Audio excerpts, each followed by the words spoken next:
নমস্কাৰ বন্ধুসকল আজি 2020 চনৰ মহাষ্টমী পূজা দুৰ্গা পূজা এই উপলক্ষে আমি আজি উপস্থিত থাকিম টংলাৰ নিকটৱৰ্তী মাজুলী চাহ বাগিচাৰ এটি প্ৰাচীন মন্দিৰ যি মন্দিৰ ইতিমধ্যে বহু পুৰণি বুলি জনশ্ৰুতি আছে আৰু বিভিন্ন তাৰ ঘটনা প্ৰবাহ আমি গম ল'ম ইতিহাসৰ বিভিন্ন পৃষ্ঠা আমি গম পাম এইটো এটা কালী মন্দিৰ চাওকচোন এই মন্দিৰটোৰ লগত বিভিন্ন ইতিহাস ইয়াৰ কি ধৰণৰ পূজা চলিছে গোটেইখিনি আমি গম ল'ম বৰ্তমান আমি গৈ আছোঁ আমাৰ যাত্ৰা নিশ্চয় সুন্দৰ হ'ব আমি আশা কৰিছোঁ আমাৰ লগত আজি গোটেই মোৰ সপৰিয়ালে আজি যাত্ৰা কৰি আছে বিভিন্নজন আছে ইয়াত দুৰ্গামণি আছে লগত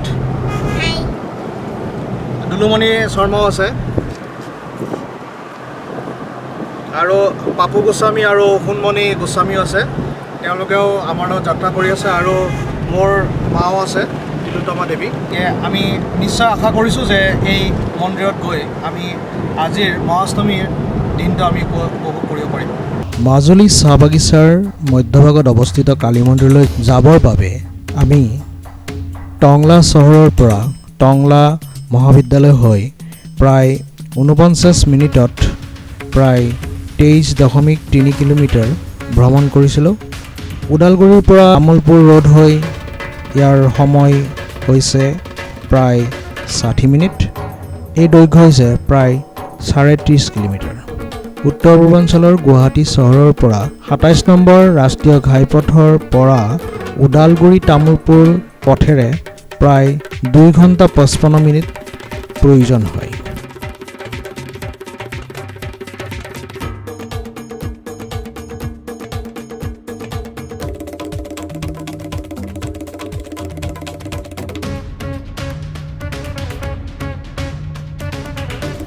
স্থানীয় ইতিহাস মতে ভূটানৰ পৰা পানীৰ উৎস গ্ৰহণ কৰিছিল এই বাগিচাখনে আৰু পানীৰ উৎসৰূপে গ্ৰহণ কৰা বহু পানীৰ পাইপলাইন আছিল এই বাগিচাত আৰু পানী বাগিচাখনৰ প্ৰয়োজনৰ বাবে ৰিজাৰ্ভ কৰি সংৰক্ষণ কৰা হৈছিল আজিও এনে পানীৰ বহু ৰিজাৰ্ভাৰ আছে তাত আনহাতে লক্ষণীয় যে মাজুলী শব্দটোৰ অৰ্থগতভাৱে মাজ মানে মধ্য আৰু জুলি শব্দই স্থানীয়ভাৱে মাজতে ওলমি থকা বুজায় ভৌগোলিক ক্ৰম মতে মাজুলী দুখন নদীৰ মাজত অৱস্থিত উত্তৰে ভৰলু নদী আৰু পশ্চিমে কুলসী নদী আৰু এই নৈ দুখনৰ মাজত থকা বাবেই নিশ্চয় মাজুলী নামটো হয়গৈ চাহ বাগিচাখন প্ৰায় উত্তৰে 26 ডিগ্ৰী আৰু পূবে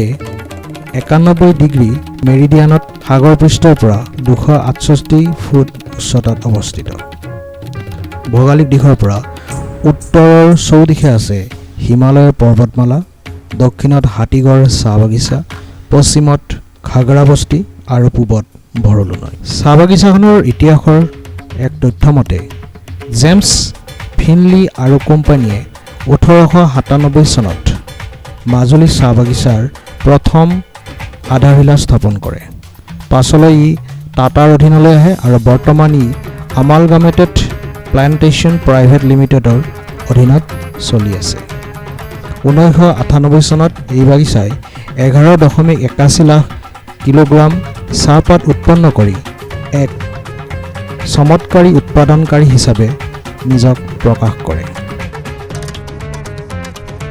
এই কালী মন্দিৰটি মাজুলী বনগুৰুম শান্তিপুৰ পথৰ কাষত সুন্দৰ এক পৰিৱেশত বাগিচাৰ মাজত অৱস্থিত যে 1700 শতিকাৰ কোচ আহোম সময়ৰ বহু সমল মন্দিৰৰ ভগ্নাৱশেষ অবিভক্ত দৰং জিলা আৰু বৰ্তমানৰ ওদালগুৰি জিলাত পোৱা গৈছে সময়ে সময়ে আৰিমত্ত তাম্ৰধ্বজ আৰু 13ৰ পৰা 14 শতিকাৰ ৰাণী লক্ষী দেৱীৰ সময়ৰ প্ৰত্নতাত্ত্বিক সমল দৰঙৰ লখিমপুৰ আৰু ওদালগুৰি জিলাৰ এই মাজুলী চাহ বাগিচাত পোৱা গৈছে বুলি এক তথ্যত প্ৰকাশ শিৱ আৰু শাক্ত ধৰ্মক একেলগে এই ঠাইসমূহত তন্ত্ৰ মন্ত্ৰৰে মানি অতীতৰ পৰাই পূজা কৰি অহা হৈছিল আৰু তাৰেই এই মন্দিৰে ইংগিত বহন কৰে।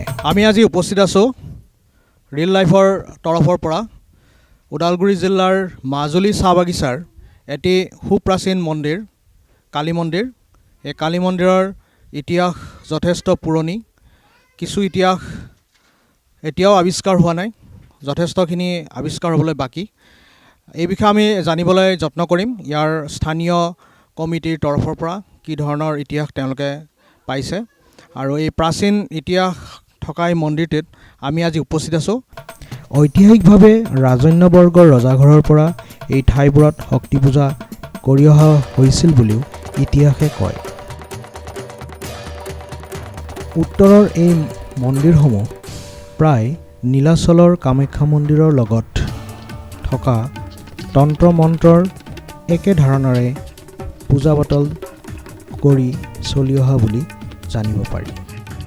কোচ ৰজাসকলে শৈৱ ধৰ্মৰ লগতে শাক্ত ধৰ্মৰো প্ৰচলন কৰিছিল বুলি জনা যায়। দুৰ্গা পূজাৰ দৰে কালী, মনসা আদি হিন্দু ধৰ্মৰ দেৱীৰো তেওঁলোক উপাসক আছিল। পৰৱৰ্তী সময়ত ইউৰোপীয় কোম্পানী, বিশেষকৈ ইষ্ট ইণ্ডিয়া কোম্পানীয়ে এই ঠাইবোৰত চাহ বাগিচা খুলিবলৈ লয় আৰু বহু হিন্দু লোক তেতিয়াৰ দৰং আৰু বৰ্তমানৰ ওদালগুৰি জিলালৈ কৰ্মসূত্ৰে আহে বুলি ইতিহাসৰ পৃষ্ঠাত আমি পাওঁ। যিসকলে শাক্ত পূজাক পুনৰ উজ্জীৱিত কৰিবলৈ যত্ন কৰে সেইসকলৰ ভিতৰতেই এনে লোকসকল আছিল বুলি জনা যায়।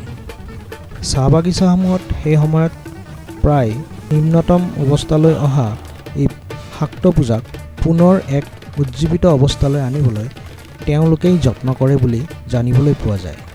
সেয়ে ভাৰতবৰ্ষৰ এই চাহ বাগিচাসমূহত দুৰ্গা পূজা আৰু কালী পূজা প্ৰভূত ৰূপত প্ৰচলন হয়, যি বৰ্তমানেও চলি আছে। ইউৰোপীয় চাহাবসকলে কালী পূজা আৰু দুৰ্গা পূজাক বাগিচাৰ প্ৰচলিত দুটি পূজাৰূপে স্বীকৃতি প্ৰদান কৰে।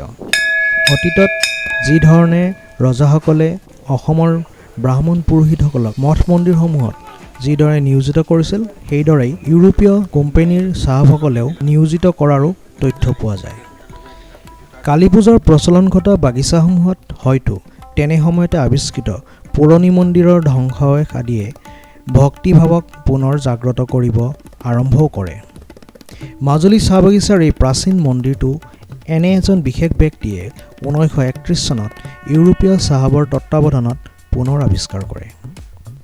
কিন্তু এই পুৰণি মন্দিৰটো কেতিয়া প্ৰকৃততে তাত স্থাপন হৈছিল, কোনে স্থাপন কৰিছিল, তাৰ ইতিহাস অদ্যপি অজ্ঞাত ৰূপত ৰৈ গৈছে।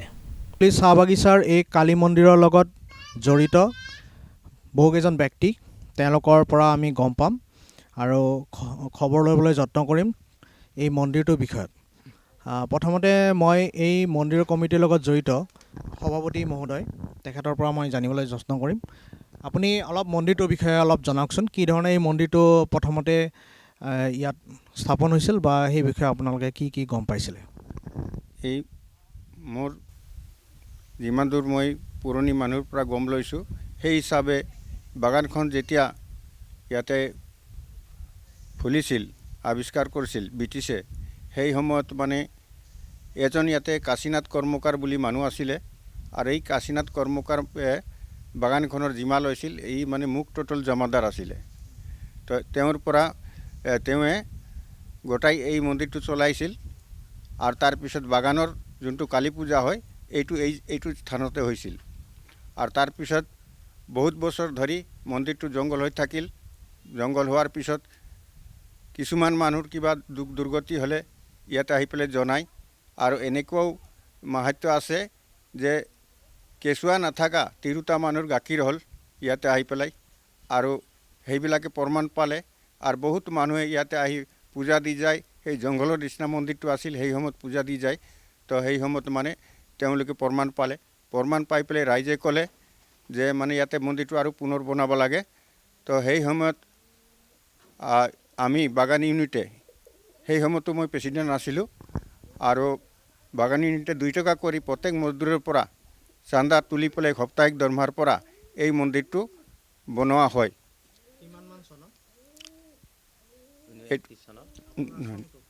1931 চনত মন্দিৰটো আছিল পুৰণা মন্দিৰ, কিন্তু পিছত মন্দিৰটো হ'ল 1995 চনত কেতিয়া আপোনালোকে চান্দা তুলিছিল 95ত 1995 চনত আমি চান্দা তুলিছিলোঁ আৰু মেনেজাৰ আছিল সুব্ৰত বোস আৰু তেওঁ বহুতখিনি সহায় কৰিছিল আৰু এইবিলাক পোষ্টবিলাকো লোহাৰ পোষ্টবিলাকো এনেই দান কৰিছিল আৰু মানুহ দিছিল আৰু পুনৰবাৰ মানে মন্দিৰটো স্থাপিত কৰা হৈছিল এই মন্দিৰটোৰ যিবিলাক প্ৰাচীনতম আমি বস্তু দেখিছোঁ যেনে পুৰণি ইটা দেখিছোঁ এই পুৰণি ইটাৰ এই যিটো ধ্বংসাৱশেষ প্ৰথমতে সেইটোৱে দেখা গৈছিল নে কিবা বেলেগ বস্তু আপোনালোকে দেখিবলৈ পাইছিলে সেই সময়ত যিখিনি কথা গম পায় আপোনালোকে প্ৰথমতে আমি মানে যোনটো ইয়াতে এই পাখৰি গাছডাল আছে এই গাছৰ শিপাই দি গোটাই মন্দিৰটো ঘেৰাও কৰি ৰাখিছিল আৰু তাতে শিলা প্ৰথমতে 1931 চনতে কাশীনাথ কৰ্মকাৰে লগোৱাটো আছিল আৰু সেই হিচাপে গোটেইকেইটা মানুহ ইয়াতে আহি পেলাই ইহঁতৰ মনোকামনাবিলাক পূৰ্ণ হ'ল আৰু বহুত মানুহৰ বহুত কাম হ'ল তেতিয়াৰ পৰা মানুহ জোৰ দিলে আৰু জোৰ দিয়াতে পুনৰবাৰ ইয়াতে বাগানটো বনাওঁতে আৰু এইটো মাটি কোম্পানী এৰি দিলে আমাক মন্দিৰ বনাবৰ কাৰণে আৰু চান্দা উঠাই পেলাই কৰা হৈছিল মন্দিৰটো ধন্যবাদ আপোনাৰ পৰা যথেষ্টখিনি গম পালোঁ এতিয়া আমাৰ লগত আৰু এজন ব্যক্তি আছে তেখেতৰ পৰা জানিম এই মন্দিৰটোৰ লগত যিখিনি কথা আপুনি জানে বা যিখিনি জড়িত হৈ আছে সেইখিনি কথা অলপমান জনাওকচোন বাৰু আজিলৈকে মন্দিৰৰ লগত জড়িত হৈ আছোঁ আৰু মন্দিৰটো বহুত বছৰ পুৰণা আজি ব্ৰিটিছৰ লগত জড়িত আছিলে মন্দিৰটো ব্ৰিটিছৰ স্বাধীনৰ আগৰ পৰা তেতিয়ালৈকে মন্দিৰটো আছে কিন্তু আজিলৈকে আমাৰ বাগানৰ মানুহ যি কৰিছে ইয়াতে কিন্তু কোনো ফালৰ পৰা আমি একো সা সুবিধা পোৱা নাই আৰু এই মন্দিৰখন আজিলৈকে এই অৱস্থাত আছে কিন্তু এইখন মন্দিৰ গুৱাহাটী লখিমপুৰ যোৰহাট ডিব্ৰুগড় চবৰ পৰা আহে মন্দিৰটো চাই মন্দিৰৰ পৰা প্ৰমাণ পাই গৈছে সেনেকুৱা আহে চাই মেলি সিহঁতে মানে বহুত বছৰে আহি থাকে কিন্তু আজিলৈকে আমাৰ মন্দিৰটো বহুত মানে বেয়া হৈ আছে কিন্তু কোনো ফালেদি আমি একো সা সুবিধা পোৱা নাই ব্ৰিটিছৰ ইংৰাজ বা ব্ৰিটিছৰ দিনৰ বুলি আপুনি যে ক'লে কিবা তথ্য পাইছে নেকি তথ্য মানে আগৰ মানুহ আমাক জনাইছে এইখন ব্ৰিটিছৰ দিনৰ আগত যেনেকুৱা ইয়াতে পূৰা জংঘল আছিলে এই পাকৰি গাছখন মানে মন্দিৰটোক ঘেৰাও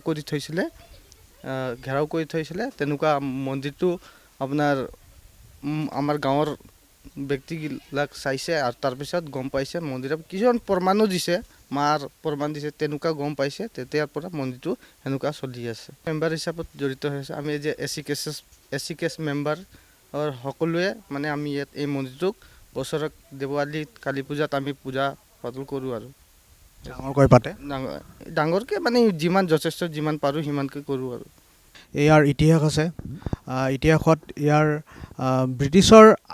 ব্ৰিটিছসকল অহাৰ আগেয়ে এই মন্দিৰ নিশ্চয় স্থাপন হৈছিলে কাৰণ চাহ বাগিচাৰ মাজত এনেকুৱা ধৰণৰ মন্দিৰ সততে দেখিবলৈ পোৱাটো বিৰল বুলি কোৱা হৈছে আৰু এওঁলোকে পুৰণি মানুহৰ পৰা শুনিছে যে তেওঁলোকে এই ধৰণৰ মন্দিৰটো এই মন্দিৰৰ যিখিনি অৱশেষাংগ সেইখিনি অৱশেষখিনি তেওঁলোকে দেখিবলৈ পাইছে এয়া এটিকলি দুটিপাত মাজুলী চাহ বাগিচাৰ ওদালগুৰি জিলাৰ মাজুলী চাহ বাগিচাৰ এয়া এটিকলি দুটিপাত আপোনালোকে দেখা পাইছে মই এটা ছিঙি লৈছোঁ এয়া ধুনীয়া চাহ বাগিচা আমাৰ পিছফালে এই চাহ বাগিচাৰ মাজতে আছে এই ধুনীয়া সুন্দৰ মন্দিৰটি বৰ শান্ত পৰিৱেশত থকা এই মন্দিৰ যথেষ্ট নৈসৰ্গিক এই পৰিৱেশ এই নৈসৰ্গিক পৰিৱেশৰ মাজতে আছে ইতিহাস প্ৰসিদ্ধ এই দেৱী মন্দিৰ আপোনালোকে দেখিবলৈ পাব এই মন্দিৰটি আছে ধুনীয়া পৰিৱেশত পাছফালে আছে ধুনীয়া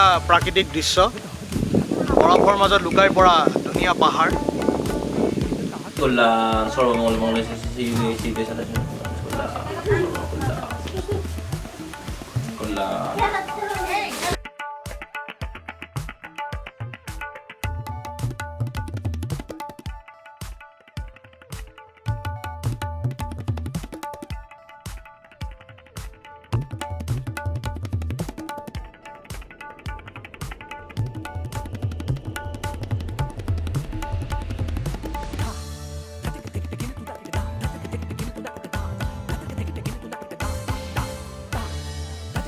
ইতিহাসকাৰসকলৰ মতে ই 13 বা 14 শতিকাৰ নতুবা তাৰ আগৰো হ'ব পাৰে ই ধৰ্মীয় উৎসৱৰ মূল কেন্দ্ৰ হৈ পৰিছিল সেই সময়ত। হয়তো ৰজাসকলৰ দিনত কোনো ৰাজবংশৰ লোকৰ বা ৰজাঘৰীয়া উপাসনাৰ মুখ্য স্থলীৰূপেও হয়তো সেই সময়ত মাজুলীৰ এই কালী মন্দিৰ আছিল বুলি কিছুসংখ্যক লোকে ক'বলৈ বিচাৰে। কিন্তু সময়ৰ গতিত হয়তো ভৌগোলিক কোনো ঘটনাৰ প্ৰক্ৰিয়াত ভূমিকম্প আদিৰ ফলত ই পুনৰবাৰ বিলুপ্ত হয়। কিন্তু 1931 চনত ই পুনৰ স্থাপন কৰা হয় চাহ বাগিচাৰ তত্ত্বাৱধানত। আৰু এতিয়াও ভক্তবৃন্দৰ মাজত এক সুন্দৰ পৰিৱেশত এই মন্দিৰটো বৰ্তমান উপাসনাৰ কেন্দ্ৰস্থলী হৈ পৰিছে মাজুলীবাসীৰ লগতে অঞ্চলবাসীৰ। দেৱীৰ মাহাত্ম্যই বহুজনক আশীষপ্ৰাপ্তও কৰিছে বুলি জানিবলৈ পোৱা গৈছে। ইয়াৰ লগত জড়িত ইয়াৰ পূজাৰী, তেখেতৰ পৰা আমি জানিব গোপালদেৱ শৰ্মা। আপোনাৰ পৰা জানিব বিচাৰিছোঁ গোপালদেৱ শৰ্মা, যে এই মন্দিৰৰ লগত যিখিনি লোকবিশ্বাস জড়িত হৈ আছে আৰু যি পূজা বা যিখিনি জড়িত হৈ আছে, কি ধৰণে পূজা ইয়াত সম্বলন কৰা হয় বা ইয়াৰ দেৱী পূজা হয় নে কি ধৰণৰ হয়, আপুনি অলপ জনাবচোন। এই মন্দিৰটোৰ আচৰিত কথা হ'ল কি, প্ৰকৃততে এই 1931 চনত আৱিষ্কাৰহে হৈছিল। আৱিষ্কাৰ আগত কিমান দিনৰ পুৰণি তাৰ তথ্য হয়তো নাছিল, কাৰণ সেই অঞ্চলত হাবি আছিলে। আৰু মই এই মন্দিৰৰ পূজাৰী হিচাপে মই যিখিনি গম পাওঁ, বিভিন্ন অঞ্চলৰ পৰা এই মন্দিৰটো মানস কৰি আহে। আৰু এই মন্দিৰত যিভাৱে সকলো হয়, ইয়াৰ বিশেষকৈ কালী পূজা হয়। আপোনালোকক মই এই সুযোগতে আপোনালোক এই কালী পূজা দেৱালীৰ দিনা সকলোকে আহিবৰ কাৰণে অনুৰোধ জনালোঁ। আৰু হেৰি কালী পূজা হ'ব, খুব ডাঙৰকৈ হয়, যিমান পাৰোঁ বহুত ভক্তৰ আগমন হয়। আৰু মই যিমান দূৰ ইয়াত পাইছোঁ, মই আজি ইয়াত পূজাৰী হোৱা বহুত বছৰ হ'ল। ইয়াতে যি মানস কৰে সকলোৱে মানস পূৰা হয় বুলি কয়। আৰু ইতিমধ্যে এই পূজাখনত অহা যি আমাৰ দেৱালীত পূজা হ'ব, তাই বিভিন্ন ভক্তৰ ইতিমধ্যে আমাৰ লগত যোগাযোগ কৰি আছে যে আমি অমুক দিম তমুক দিম, বিভিন্ন ধৰণৰ সকলো মানস পূৰা হয়। বিশেষকৈ মা শক্তিপীঠ, ইয়াৰ ইতিহাস মানে মা শক্তিপীঠ। কিন্তু আমাৰ এই ঠাইখিনিৰ যিহেতু অৱস্থা আৰ্থিক বা সামাজিকভাৱে বহুত দূৰত হোৱাৰ কাৰণে হয়তো আমি এই যিমানভাৱে উন্নতি হ'ব লাগিছিল সেইভাৱে আমি বহুত পাছ পৰি আছে। এই মন্দিৰটোৰ ইতিহাস হিচাপে তাতকৈ বহুত আৰু নতুন মন্দিৰ ইতিমধ্যে বহুত ডাঙৰ হৈ গ'ল। কিন্তু বিভিন্ন পৰিৱেশত ইয়াত কাকো জগৰীয়া কৰিবও নোৱাৰি, কাৰণ সকলো ইয়াত কৰ্মস্থানৰ কাৰণে ব্যস্ত। চৰকাৰৰ ঘৰকে আমি প্ৰথমতে হেৰি কৰিম, আবেদন জনাম যে প্ৰকৃততে ইতিহাসপূৰ্ণ এই মন্দিৰটো প্ৰকৃততে পুৰাতত্ত্ব বিভাগে এই মন্দিৰটোৰ বিষয়ে মানে ল'ব লাগে, কাৰণ ইমান দিনতে আৱিষ্কাৰ হোৱা। গতিকে মা শক্তিপীঠ বুলি ক'লে ইয়াক কৰা নহয়, ভুল কৰা নহয়। পুৰাতত্ত্ব বিভাগৰ পৰা কিবা পাইছে বা মন্দিৰ সীমা নিৰ্ধাৰণ বা কিবা পাইছে নেকি, ক্ৰমিক নম্বৰ? নাই, মই কথাখিনি অৱগতেই কৈছোঁ। প্ৰকৃততে সেনেকুৱা ধৰণৰ যিখিনি প্ৰকৃততে তাৰমানে আমাৰ সামাজিকভাৱে আগবাঢ়িবলগীয়া সকলো মানে কাকো কৰিব নোৱাৰে, সকলো ব্যস্ত কৰ্মস্থানৰ কাৰণে ব্যস্ত কাৰণে সেই ধৰণে এতিয়াও আমি সেই ধৰণে ক'ত কি ধৰণে যোগাযোগ কৰিলে এই পুৰাতত্ত্বৰ বিষয়ে আমাৰ চৰকাৰৰ ঘৰত সন্মুখীন হ'ব, এই ঘটনাখিনি এতিয়ালৈকে আমাৰ পৰিয়ালে জানা নাই। আপোনালোকে নিশ্চয় আশা কৰিছোঁ প্ৰকৃততে এটা মেছেজ এটা যাওক চৰকাৰৰ ঘৰলৈ বা সমাজলৈকে, পুৰাতত্ত্ব বিষয়ৰ ঘৰতো পাওক, প্ৰকৃততে মন্দিৰটোৰ বিষয়ে ৰাইজে জানক। প্ৰকৃততে আমি পুৰাতত্ত্বৰ বিষয়ে মেছেজটো পুৰাতত্ত্বৰ বিষয়ে যাবলগীয়া তাৰমানে ইয়াৰ আপোনাৰ যিজনে তাৰমানে কঢ়িয়াই লৈ যাব সেনেকুৱা ব্যক্তিৰে অভাৱ, কাৰণ মানুহ আছে সকলো ব্যস্ততাৰ কাৰণে। আৰু ইয়াতে গতিকে আপোনাৰ বাগানৰ মাছৰ এৰিয়াৰ কাৰণে হয়তো আমি প্ৰকৃততে আশা ফলপ্ৰসূ আমি এতিয়ালৈকে পোৱা নাই। আমি গম পালোঁ যে পুৰাতত্ত্ব বিভাগৰ তৰফৰ পৰা অসমৰ পুৰাতত্ত্ব বিভাগে বৰ্তমানলৈ এই মন্দিৰটো কোনো ধৰণৰ ক্ৰমিক নম্বৰ দিয়া নাই বা ইয়াক কোনো ধৰণৰ ইয়াৰ যিখিনি খনন কাৰ্য বা বিভিন্ন ধৰণৰ কাৰ্যসূচী তেওঁলোকে গ্ৰহণ কৰা নাই। গতিকে আমি আশা কৰিম যে এই মন্দিৰটোৰ ক্ষেত্ৰত তেওঁলোকে নিশ্চয় চৰকাৰৰ তৰফৰ পৰা যিখিনি বিভাগীয় সম্পাদন কৰিবলগীয়া কাৰ্য আছে তেওঁলোকে নিশ্চয় সম্পাদন কৰিব। বৰ্তমানেও অসমৰ পৰ্যটন বিভাগৰ তৰফৰ পৰা বা পুৰাতন বিভাগৰ পৰা এই প্ৰাচীন কালী মন্দিৰটোৰ ক্ষেত্ৰত কোনো সংৰক্ষণৰ ব্যৱস্থা কৰা হোৱা নাই বুলি স্থানীয় লোকসকলে আৰু মন্দিৰ কমিটিয়ে আক্ষেপ কৰে। আমি বিচাৰোঁ এই কালী মন্দিৰৰ ওপৰত যথেষ্ট পৰিমাণে অধ্যয়ন হওক, গৱেষণা হওক, ইতিহাসৰ সেই অদৃশ্য পৃষ্ঠাবোৰ পুনৰ উন্মোচিত হওক। ভৱিষ্যতে আমি আশা কৰিম যে অসমৰ প্ৰত্নতত্ত্ব বিভাগত বা পুৰাতত্ত্ব বিভাগত এই মন্দিৰৰ এক স্থান লাভ কৰিব। ধন্যবাদ।